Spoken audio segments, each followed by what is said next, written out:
Buenos días, tardes, noches para todos. Bienvenidos a un nuevo video en el canal de Finanzas con Teca.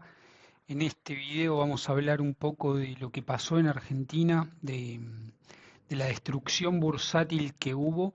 La verdad que este video no tiene ningún guión, simplemente quería prender la cámara y decir lo que le diría a un amigo acerca de esto que pasó ayer lunes en los mercados financieros. Este video en realidad debería haber sido subido el lunes, pero lo grabé dos veces sin sonido, increíblemente. Así que bueno, acá estamos grabándolo martes a la noche, esperemos que salga mañana miércoles. Pero al fin y al cabo lo que voy a decir ahora es atemporal, más allá de que podamos llegar a ver algún gráfico y eso sea una cuestión sí más puntual de ahora. Quiero decir algunas cosas que son atemporales y que espero que le pueda servir a cualquier persona que vea este video. Lo primero que quiero decir es básicamente mi historia como inversor, contarla de manera muy resumida y buscar algunas semejanzas con lo que pasó hoy. Yo empecé a invertir en el año 2021, en marzo. Tenía un amigo que había invertido en Bitcoin en diciembre del 2020, había comprado $20.000.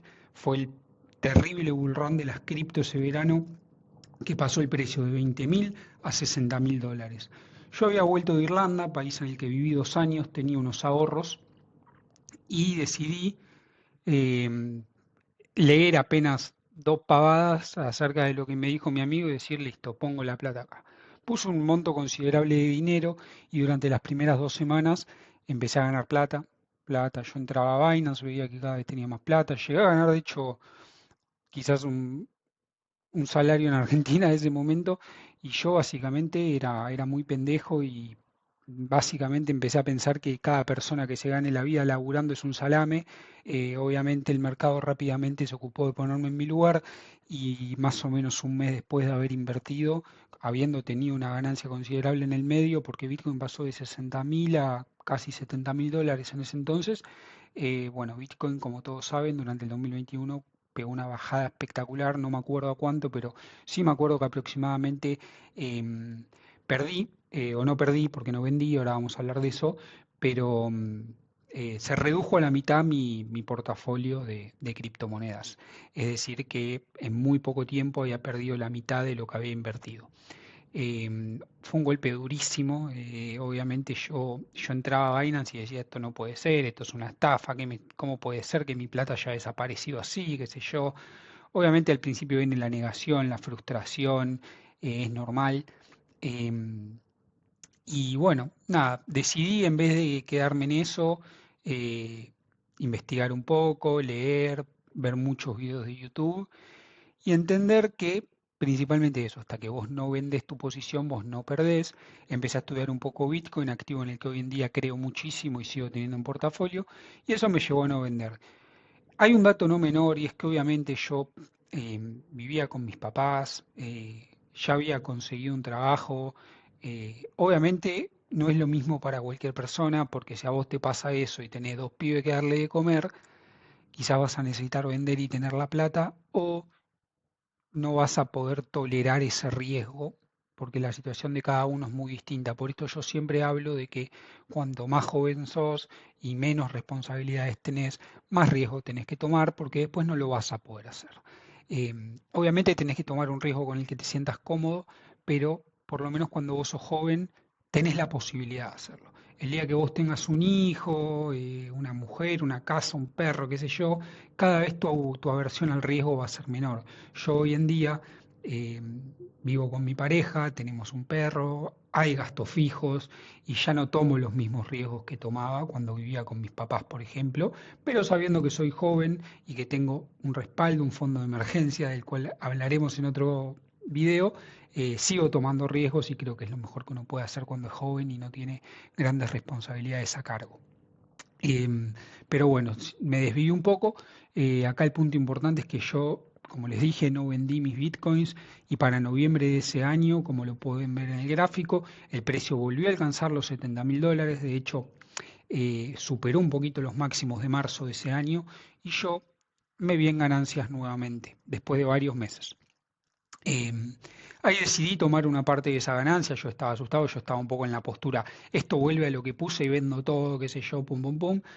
No terminé haciendo eso, terminé tomando una parte de ese capital y dejando el resto. Y bueno, luego el precio en 2022, la historia es conocida, hubo un bear market total y absoluto, en el cual por suerte pude terminar comprando Bitcoin a 20, a 30, a 40. Fíjense que dije 20, no dije 15, es muy difícil comprar en el piso, salvo que hagas una buena estrategia de dollar cost average, que es básicamente si vos tenés $100 para invertir de a 20 y tenés 5 tiros, o depende, si el precio está muy, muy, muy golpeado, bueno, invertir 60, 70 y después te quedas unas balitas por si el precio sigue cayendo, que lo mismo aplica a vender. Por ejemplo, estos precios de Bitcoin, a mí me parece que está bien vender, pero no me parece que está bien vender todo. Y lo mismo Ethereum. Y es lo que he venido haciendo desde hace ya un tiempo. Yo pienso que Ethereum puede llegar a valer más, quizás llegue a los 7.000, 8.000 dólares. Estoy hablando en este ciclo y entonces no voy a vender todos mis Ethereum, pero cuando Ethereum llegó a 4.500, 5.000 dólares, yo vendí una buena parte porque son precios de venta y las ventas y las compras deben hacerse escalonadas para no quemar todo tu capital para invertir en un solo shot, porque al fin y al cabo nunca sabes si el precio va a seguir subiendo o seguir bajando. Está bastante demostrado y hay bastantes estudios que muestran que esta es la mejor manera. Dicho esto, y focalizándome un poco más en lo que pasó en Argentina, eh, hay simplemente una cosa que quiero decir que es, si vos compraste la empresa que hayas comprado, porque vos le viste fundamentos, porque te lo dijo alguien en quien confías que está mal, deberías hacer tu propio estudio, pero ponele que está bien, eh, o la ves bien a largo plazo, lo que a vos se te ocurra, la empresa hoy, martes o ayer lunes, sigue siendo exactamente lo mismo que el viernes, al menos la mayoría. Entonces, no tenés por qué salir a vender corriendo. Sí es verdad que Argentina es un país muy difícil, donde el mercado es muy volátil, es muy riesgoso, hay muchas cuestiones políticas en el medio, creo que no sé si hay otro lugar donde impacte tanto lo político, pero sin embargo, si vos compraste una empresa porque le ves potencial de futuro, la empresa lo sigue teniendo igual que lo tenía el viernes. Ahora bien, si vos me decís que compraste para especular porque pensabas que ganaba otro partido y el dólar iba a bajar, dije, pero no tiene nada que ver, y las acciones iban a subir, bueno, quizás tenés que aceptar tu pérdida, pero ahí vos sos un especulador, vos quisiste hacer una operación, te salió mal, listo, no pasa nada, se cortan rápido las pérdidas y se pasa a la siguiente. Una de las grandes premisas, los grandes pilares de la inversión es tenés que cortar rápido tus pérdidas y dejar correr tus ganancias. Ambas son muy difíciles. Pero repito, esto si vos sos un especulador y quisiste especular en el corto plazo. Eh, Ahora bien, si vos sos un inversor que decidió invertir en una empresa en la cual confía o que cree que tiene un buen potencial, te repito, no es momento de vender. Sí, salvo que vos veas que los fundamentos de la empresa cambiaron, no guiándote por el precio al menos, porque precio no es lo mismo que valor. El precio es lo que vos ves en el gráfico, el valor es lo que la empresa tiene para ofrecer y eso es lo que no suele cambiar. Y esto no solo aplica a Argentina, sino que aplica a todo el mundo. En el 2022 fue el último bear market del mercado estadounidense, donde el S&P cayó más de un 20%, aunque bueno, no me acuerdo en abril, pero así un periodo largo fue el 2022. Y a ver, Apple seguía sacando teléfonos, Coca-Cola seguía sacando botella, Mercado Libre seguía no solo siendo una gran empresa, sino que expandiéndose. Es decir, ahí es cuando vos vas a tener más valor a menor precio y a veces, no siempre, a precio de ganga. Em, Salvando las distancias, repito que Argentina es muy riesgoso, pero creo que estos principios aplican. Y después, y sobre todas las cosas, y esto aplica a cualquier inversión e incluso aplica a la vida misma, nunca hay que tomar decisiones estando en caliente. Obviamente el mercado el lunes abrió con un overshooting terrible, se desplomó absolutamente todo, aunque lo que más me preocupa más que cómo abrió, cómo cerró, ahora lo vamos a ir a ver en los gráficos, pero más allá de eso vos nunca tenés que tomar decisiones en caliente. Y hay una frase que leí hoy que dice que solo el mercado te devuelve lo que el mercado te quitó, hay que tener paciencia.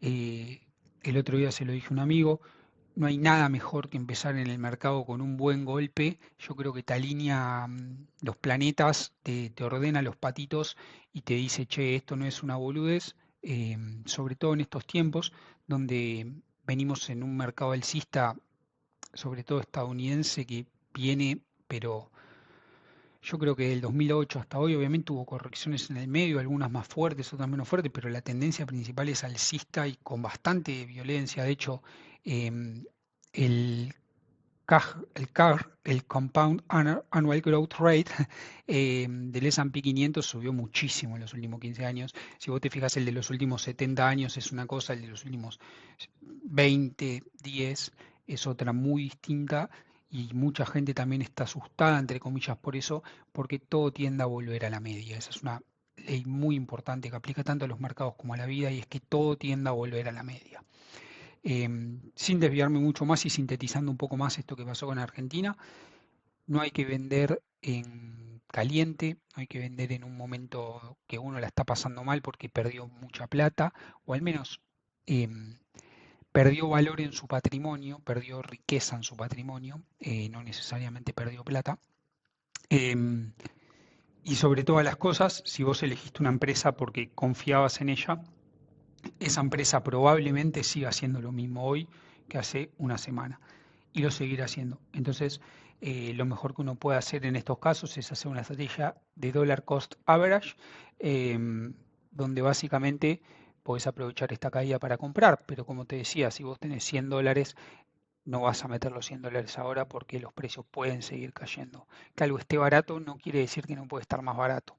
Y que esté caro no quiere decir que no pueda estar más caro. Si no, miremos al S&P 500, que todos los ratios, todos los gráficos te da que está caro. Ya no me acuerdo hace cuánto.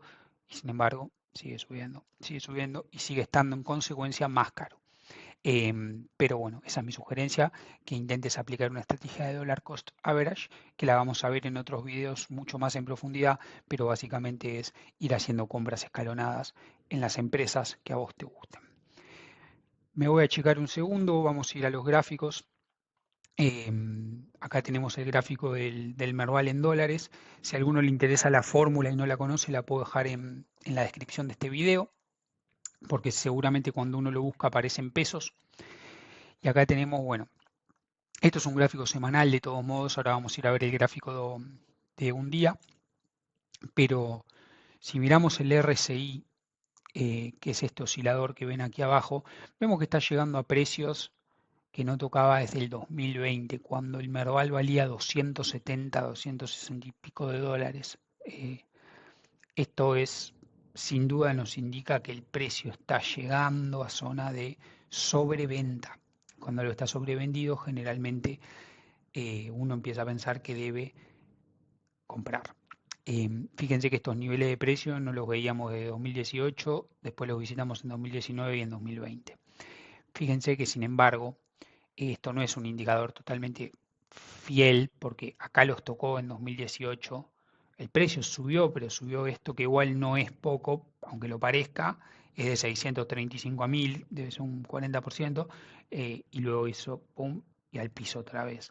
Pero sin embargo, cuando lo tocó acá otra vez, ahí sí fíjense que empezó a subir, a subir, a subir y se fue para arriba como ya todos lo conocemos. Estos son los máximos del gobierno de Macri.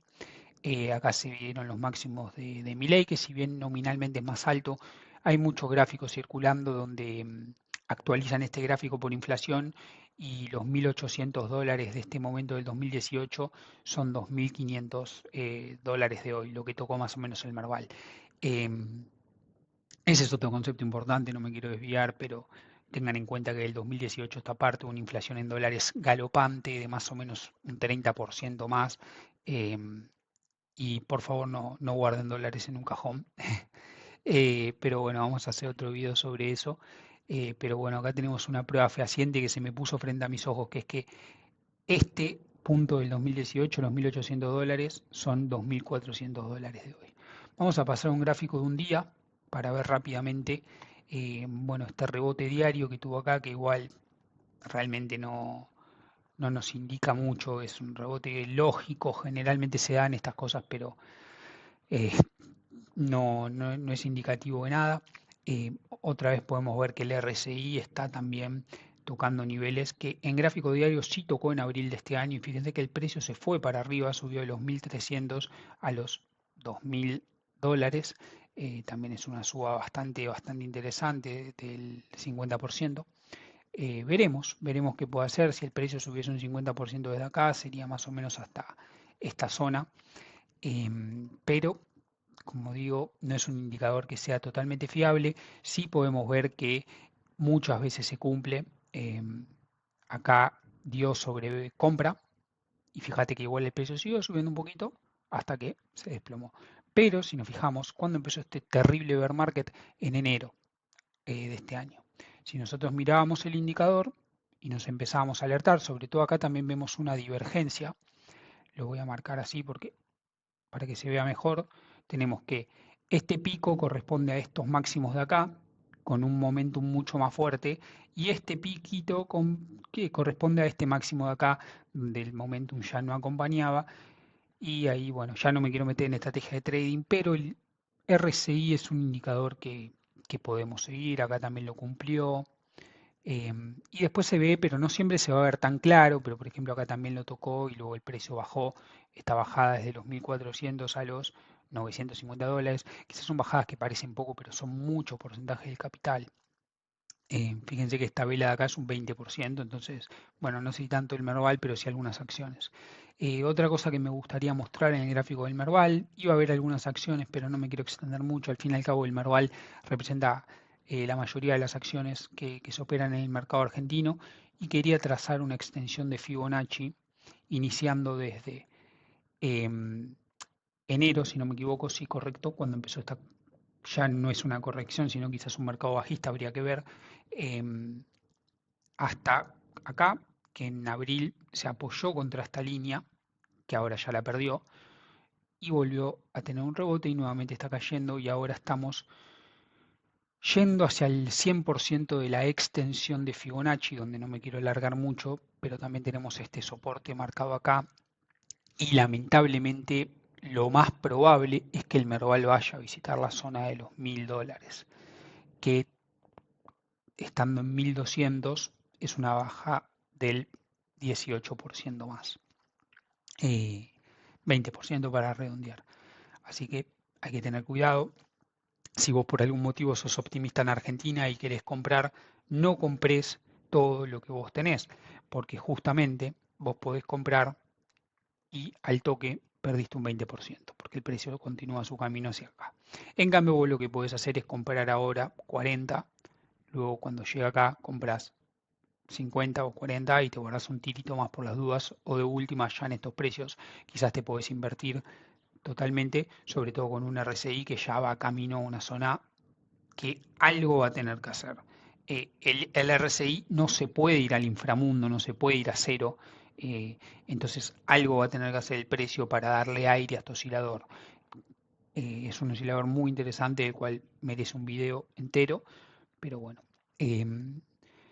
Sin ir más lejos, quiero ver si acá tienen la fórmula para ver el Merval en dólares. Si la quieren copiar, le pueden sacar una foto, igual la voy a dejar en la descripción.